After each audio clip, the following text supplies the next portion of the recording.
வணக்கம். இன்றைக்கி blouse cutting எப்படி பண்ணுறதுன்னு தான் பார்க்க போகிறோம். அதுக்கு நான் இந்த சைஸில் ஒரு ப்ளவுஸ் எடுத்து வச்சுருக்கிறேன். இதை தான் அளந்து எழுதி எடுத்துருக்கிறேன். பாருங்கள், முன்னுயரம் 13 இன்ச்சு, பின்னுயரம் 14.5 + 1.5 மடிப்பு, கழுத்து நீளம் 3 இன்ச்சு, ஷோல்டர் 3 இன்ச்சு, கைக்குழி மார்பு சுற்றளவு 12 இன்ச்சு, கை சுற்றளவு 10.5, முன்கழுத்து இறக்கம் 6.5, பின்கழுத்து இறக்கம் 7.5, பட்டி அளவு வந்து 4, 3, 3. இந்த துணியை தான் இன்றைக்கி ப்ளவுஸுக்கு கட் பண்ணி காட்ட போகிறேன். அதுக்கு பாருங்கள், லைனிங் இந்த கலரில் எடுத்துருக்குறேன். பாருங்கள், இந்த சைடு நம்ம இருந்து வெட்டக்கூடிய சைடில் மடிப்பு இருக்கணும், துணியோட மடிப்பு. இந்த ஆரோ காட்டியிருக்கேன் பாருங்கள், அதுதான் கழுத்து நீளம் 3 இன்ச்சு. அது பக்கத்தில் அந்த சைடில் இருக்கிறது தான் ஷோல்டர் அளவு. பாருங்கள், அதுவும் 3 இன்ச்சு தான். மார்பு சுற்றளவு இந்த மடிப்பு பக்கத்தில் இருந்து இந்த ஆரோ போகிறது அந்த எண்டு வரைக்கும் 12 இன்ச்சு அளவு அளந்து, அதுக்கு பிறகு தான் நம்ம இந்த கழுத்து நீளம், ஷோல்டர் இதெல்லாம் அளந்து எடுக்கணும். அடுத்து இப்போ ஒரு ஆரோ காட்டியிருக்கேன் பாருங்கள், அது வந்து அந்த முன்பக்கத்தில் கீழே பட்டி தைக்கக்கூடிய இடம். அது வந்து மார்பு சுற்றளவில் பாதி அளவு எடுத்துக்கிட்டு அதில் இருந்து கொஞ்சம் இந்த பக்கம் 3/4 இன்ச்சு ஒரு வளைவு வளைச்சி எடுத்து ஆப்போசிட் சைடில் கொஞ்சம் குறைச்சி அந்த வளைவை கொண்டு முடிக்கணும். அடுத்து பாருங்கள், பின்பக்கத்தில் உள்ள அளவுகளையும் குறித்து வரைஞ்சிடலாம். பின்பக்க உயரம் வந்து 14.5 + 1.5 மொத்தமாக 16 இன்ச்சு எடுக்கணும்.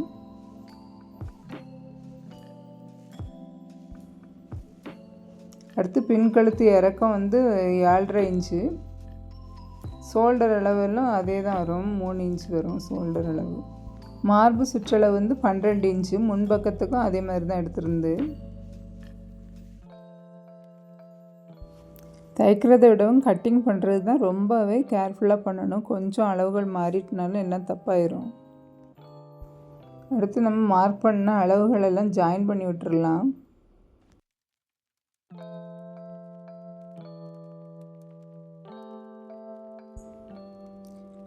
இப்போ ஒரு ஆரோ காட்டுறேன் பாருங்கள், இதுதான் கைக்குழி வரையக்கூடிய இது. 7 இன்ச்சு கைக்குழி அளந்து எழுதி வச்சுருந்து அதே அளவு எடுத்துருக்கு. இதை இனி ஷோல்டருக்கு வரைஞ்சிருக்க அந்த லைன்லேருந்து அப்படியே நம்ம கேர்வாட்டு இங்கே கொண்டு வந்து ஜாயின் பண்ணணும். பாருங்கள், இதுதான் கழுத்து நீளம் 3 இன்ச்சு. அடுத்தது ஷோல்டருக்கு 3 இன்ச்சு இந்த பக்கம் வரைகிறோம். அடுத்து பின் கழுத்து இறக்கும் 7.5 இன்ச்சு, அதை மார்க் பண்ணிக்கலாம். இன்றைக்கி ஸ்கொயர் டைப் நெக்கு தான் வரைய போகிறேன். அதுக்கு ஸ்ட்ரைட்டாக அப்படியே இங்கே மேலே இருக்க மாதிரி 3 இன்ச்சு அளவே கீழே எடுத்தோன்னா அது ரொம்ப விரிகிற மாதிரி ஆயிரும். அதனால் கீழே 2.5 இன்ச்சும் 2 இல்லைன்னா 2.25 இன்ச்சும் எடுத்துகிட்டு மேலே 3 இன்ச்சு கணக்குக்கு எடுத்துருக்குறேன். இந்த கழுத்து நீள அளவு சொல்கிறேன்னா. அடுத்து அந்த இதை மார்க் பண்ணிவிட்டு மேலேயும் கீழே அப்படி ஜாயின் பண்ணி விட்டுருலாம்.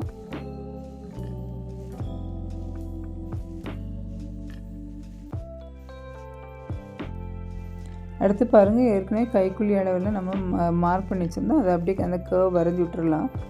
பின்பக்கம் உள்ளதுக்கு சும்மா அப்படியே வரைஞ்சிடலாம். ஆனால் முன்பக்கத்தில் பாருங்கள், இது மாதிரி கொஞ்சம் குளித்து வரைஞ்சி வெட்டணும். இல்லைன்னா அந்த இடம்லாம் போடும்போது ரொம்ப ஒரு மாதிரி பிடிக்கிற மாதிரி டைட்டாக இருக்கிற மாதிரி இருக்கும். அதனால் முன்பக்கம் உள்ள கைக்குழியில் வந்து இது மாதிரி கொஞ்சம் எக்ஸ்ட்ராவாக குளித்து வரைகிற மாதிரி வரைஞ்சி வெட்டி எடுக்கணும்.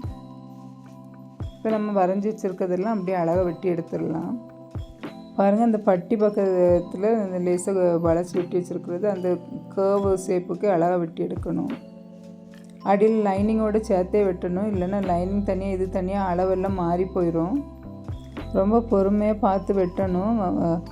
அடியில் உள்ள லைனிங்கும் சேர்த்து வெட்டணும். அளவெல்லாம் கொஞ்சமும் மாறிடக்கூடாது. மாறிட்டுனா எல்லாம் வேஸ்ட்டாக போயிடும். பாருங்கள், அடுத்து முன்பக்கம் உள்ள இதில் கழுத்து கைக்குழி எல்லாம் கொஞ்சம் கொஞ்சமாக இப்படி வெட்டி எடுக்கணும். அந்த கேர்வ் வரக்கூடிய இடத்துல கையை எடுக்காமல் அப்படியே அந்த வளைவை அப்படியே கொண்டு போய் முடித்தோன்னா அந்த கேர்வ் அழகாக வரும். பாருங்கள், முன்பக்கத்து கைக்குழியை வெட்டுறேன். முன்பக்க கைக்குழியில் வந்து கொஞ்சம் எக்ஸ்ட்ராவாக நல்லா குளித்து வெட்டது மாதிரி வெட்டி எடுக்கணும். இல்லைன்னா கை ரொம்ப ஒரு மாதிரி இருக்கும், இறுக்கி பிடிச்சிக்கிட்டு. பாருங்கள், இப்போ கைக்குழியெல்லாம் வெட்டி எடுத்தாச்சு. இதே மாதிரி பின்பக்கத்து பீஸும் எல்லாம் மார்க் பண்ணி வச்சுருக்குறோம். அதை அழகாக அப்படியே வெட்டி எடுக்க வேண்டியது தான். மேல் பக்க துணியை இதுவும் சேர்த்துச்சு அளவெல்லாம் மார்க் பண்ணதுனால மேல் பக்கத்தில் உள்ள வேஸ்ட்டு கொஞ்சம் இதில் இருக்குது, அதை வெட்டி போட்டுடலாம்.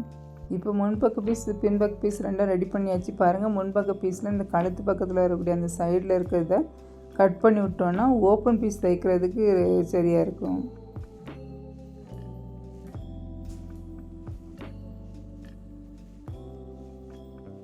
பாருங்கள், இதில் 4 பீஸ் இருக்குது, 2 லைனிங் 2 நல்ல துணி. பாருங்கள், முன்பக்க பீஸும் பின்பக்க பீஸும் ரெடி பண்ணியாச்சு. இனி பட்டி வெட்டணும், அப்புறம் ஓப்பன் பீஸ் வெட்டணும், கை வெட்டணும். கைக்கு துணி இதில் ரொம்ப குறைவாக இருந்தது, அதனால நான் கை நீள அளவை குறைச்சிக்கிட்டு அதுக்கு இனி ஒரு பட்டை ஏதாவது கொடுத்து தைக்கலான்னு ஒரு பிளான் வச்சுருக்கேன். நான் காட்டுறேன் பாருங்கள். பாருங்கள், கை நீளம் அளவில் ரொம்ப குறைவாக இருக்குது. 10 அளவு கை சுற்றளவு அதை மார்க் பண்ணியாச்சு. அடுத்து கை நீளம் 7க்கு 5 இன்ச்சு தான் இருக்குது, அதே மார்க் பண்ணிவிட்டு இது மாதிரி பாருங்கள், இது மாதிரி லைன் போட்டுட்டு அந்த கீழே மார்க் பண்ணியிருக்க இடத்துலேருந்து 2.5 இன்ச்சுக்கு இங்கே இந்த லைனை கொண்டு முடிக்கணும். முடிச்சுட்டு 3/4 இன்ச்சு கணக்குக்கு அதை சரித்து கிராஸில் வெட்டது கணக்காக வரைஞ்சி வச்சிடலாம். பாருங்கள், இது சாதா கை அளவு தான் வரைஞ்சி வச்சுருக்கிறேன். ஆனால் நான் இன்றைக்கி பஃப் கை தான் வெட்ட போகிறேன், அதனால் மேலேருந்தே அப்படியே நீளத்துக்கு கீழே கொண்டு வந்து கட் பண்ணி எடுக்கணும். பஃப் கைன்னா குறைஞ்சது 18 இன்ச்சு 19 இன்ச்சு அது இருக்கணும், அப்போ தான் கொஞ்சமாக பஃப் வரும். இதை விட சின்னதாக இருந்து ரொம்ப பஃப்பே இல்லாமல் அங்கங்கே 1-2 பஃப்பு இந்த சுருக்கு இருக்க மாதிரி இருக்கும். பாருங்கள், அடியில் லைனிங்கை வச்சு எல்லாம் சேர்த்து ஒரே அளவில் அழகாக வெட்டி எடுக்கணும். இதில் லைனிங் கொஞ்சம் அளவு குறைவாக இருக்குது, அதுக்கு நம்ம சின்ன சின்ன பீஸை போட்டு வெட்டி தைச்சி வச்சிடலாம். உள்ளே இருக்கிறதுனால ரொம்ப தெரியாது லைனிங்கில் பீஸ் போட்டாலும்.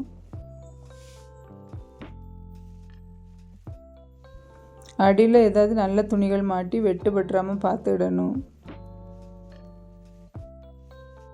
பாருங்கள், கையளவு வரைஞ்சது நம்ம தனியாக வெட்டி எடுத்து ஒதுக்கி வச்சிடலாம்.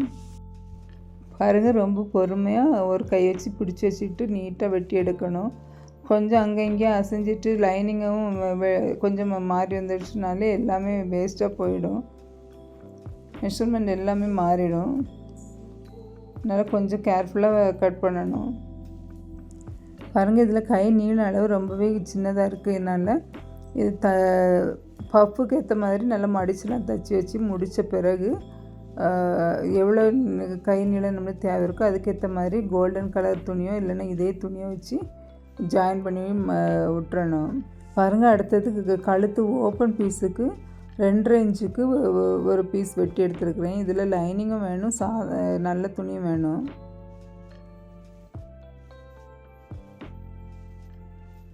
அடுத்தது 1.25 இன்ச்சுக்கு இன்னொரு பீஸ் வெட்டி எடுக்கணும், அதுவும் அந்த ஓப்பன் பீஸுக்கு தான். 2 சைடும் வர ஓப்பன் பீஸ்லேயும் 2 அளவு கொஞ்சம் கொஞ்சம் வித்தியாசம். ஒன்று 2.5 இன்ச் அளவும் ஒன்று 1.5 இன்ச் அளவும் எடுக்கணும்.